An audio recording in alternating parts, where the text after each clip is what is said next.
Hi friends, welcome to வரா kitchen and vlogs.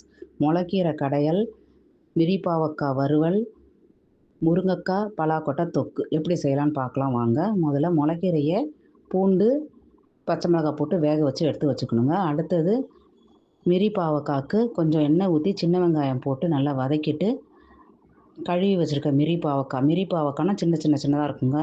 அந்த பாவக்காவை ரெண்டு ரெண்டாக கட் பண்ணி போட்டு இந்த மாதிரி நல்லா எண்ணெயிலே போட்டு நல்லா வதக்கிட்டு அது கூட உப்பு போட்டு நல்லா வதக்கணுங்க. வதக்கிட்டு கொஞ்சோண்டு ஒரு ஸ்பூன் வெறும் மிளகாத்தூள் அதையும் போட்டு நல்லா வதக்கிட்டு லேசாக தண்ணி தெளித்து வேக போடணுங்க. ரொம்ப தண்ணியெலாம் தெளிக்கக்கூடாது, கொஞ்சமாக தண்ணி தெளிச்சிங்கன்னா போதும், சீக்கிரம் வெந்துடும். இது ரொம்ப மருத்துவ குணம் வாய்ந்ததுங்க. மிரிப்பாவக்கான்றது கிராமங்களில் கிடைக்குங்க. இது ரொம்ப நல்லாயிருக்கும். கிடைக்கிறவங்க செஞ்சு சாப்பிட்ருங்க, மிஸ் பண்ணாதீங்க.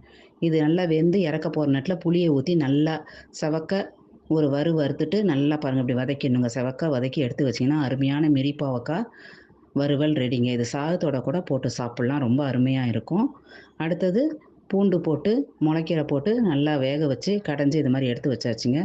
அடுத்தது முருங்கைக்காய் பலாக்கொட்டை தொக்கு. இதுக்கு நம்ம வெங்காயம் தக்காளி சோம்பு மூணுத்தையும் போட்டு கொஞ்சம் அரைச்சி அது கூட மிளகாத்தூள் உப்பு பாருங்கள் நல்லா செவக்க அதையும் வதக்கிட்டு மிளகாத்தூள் போட்டு உப்பு போட்டு அந்த மசாலா கொஞ்சம் நல்லா எண்ணெயில் செவக்க வதக்கிட்டு எடுத்து வச்சுருக்க முருங்கைக்காய் அதையும் போட்டு நல்லா இந்த மசாலையோடு வதக்கிக்கணுங்க. பலாக்கொட்டை நமக்கு இதோட போட்டால் வேகாது, அதனால் அது குக்கரில் போட்டு ஒரு விசில் விட்டு எடுத்து வச்சுருக்கிறேன். முருங்கைக்காய் வெந்ததுக்கப்புறம் நம்ம பலாக்கொட்டையை போட்டு நம்ம வேக விடலாங்க அதோட சேர்ந்து. இங்கே பாருங்கள் முருங்கைக்காய் வேகிறதுக்கு தண்ணி ஊற்றி வேக வச்சாச்சு. அடுத்த பலாக்கொட்டை குக்கரில் போட்டு வச்சுருக்கேன். இதுக்கு ஒரு மசாலு தேங்காய் சோம்பு அரைச்சி வச்சுக்கணுங்க. இங்கே பாருங்கள்